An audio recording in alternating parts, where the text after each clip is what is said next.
uno de esos combatientes que estuvo peleando, ofreciendo su cuerpo, su sangre, su vida en defensa de la patria, es nuestro invitado, Sidi Ibrahim. Y queremos que Sidi Ibrahim nos cuente un poco las experiencias que ha tenido en el campo militar. Queremos que nos cuente un poco también las cuestiones que tienen que ver con las experiencias armadas del pueblo saharaui.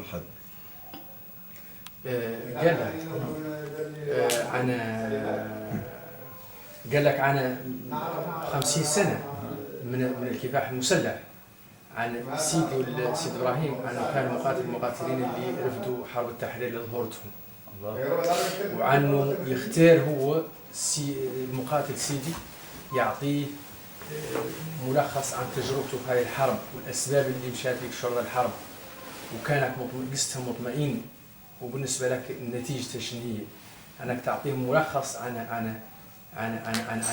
تجربتك في حرب التحرير.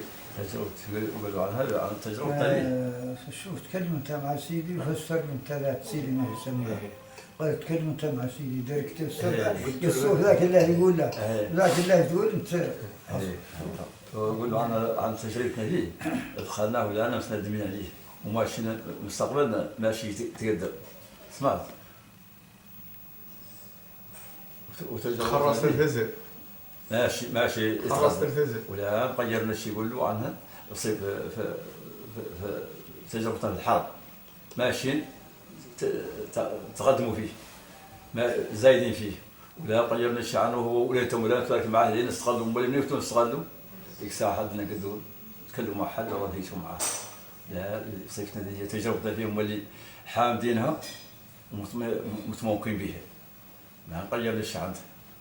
Te dijo que ha ido a la guerra con su propia voluntad y con sus propias convicciones en defensa de la patria y que el mismo objetivo que le hizo irse a la guerra desde el primer día sigue siendo el mismo objetivo, a pesar de los años sigue siendo el mismo objetivo y que el objetivo todavía no ha sido logrado y que aún si vuelve el día de mañana él está dispuesto a volver a empuñar las armas para completar dicho objetivo, que es la liberación total de la patria. ¿Nos puede comentar, aunque sea una de las batallas donde él haya participado, que le parezca importante, contar su experiencia? Estamos claros, está en claro en la lucha contra Marruecos, ¿no? Es decir, en ese objetivo, en ese frente. قال لك يا كان قدرت عليه يعملها لا تجربة واحدة في زمنكم مقاتلين في قتال معين في إقارة تخلق في قصف تعطيه شهادة تاريخية في عمليات قتل ظرف معين. يقولوا أن الإقارة دائما تدخل كل وقت كل هجمة تدخل فيها الإقارة. خلاص السبلة تعرف اسمه ونقولوا العملية فيها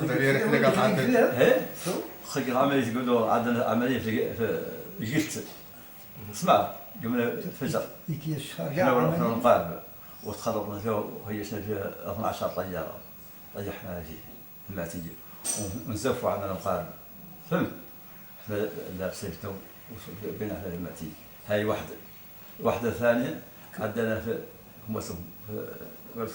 راس الخنفر يخطون الليل ويخطون النهار ويخطون في الليل ينزفوا ومس الثالث السيد ما كان حوز عليه شيء به المغاربه كل حجره واقف معها واحد داير عوينه تحت باطه ماهو وشرابه قالوا بوضبيه نقيناه منهم واللي كامل ليش اللي يصل كامل فهمت والرب ما هو رادنا نجوه في الليل ونباتوا نجهروه مع الصباح نهجموا عليهم ونستغلوا الجلس فيه لا قد دخلنا صيفه مع المغاربه ما احتليناهم فهمت هذا مقد الاستفاده اللي بيسببوها عنه.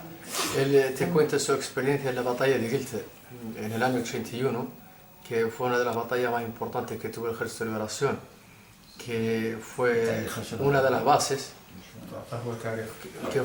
bases más importantes que tuvo Marruecos fuera del muro, que fue una de las batallas más importantes que tuvieron, que ese mismo día tuvieron que derribar 7 aviones de combate ¿entiende? E incluso se cargaron a varios regimientos del ejército marroquí, y que las experiencias no solamente se quedan en la batalla de Guelta, sino otras batallas en el sur de Marruecos, como la Saljanfra, como el asedio a Nusayid, y como las batallas que tuvieron en el muro, que pasan la noche quitando alambradas, quitando minas antipersonales, antitanque, y que por la mañana atacan al muro. Le agradezco mucho la intervención y bueno, seguramente vamos a estar en contacto en estos días durante mi estancia en Nouadhibou. Gracias.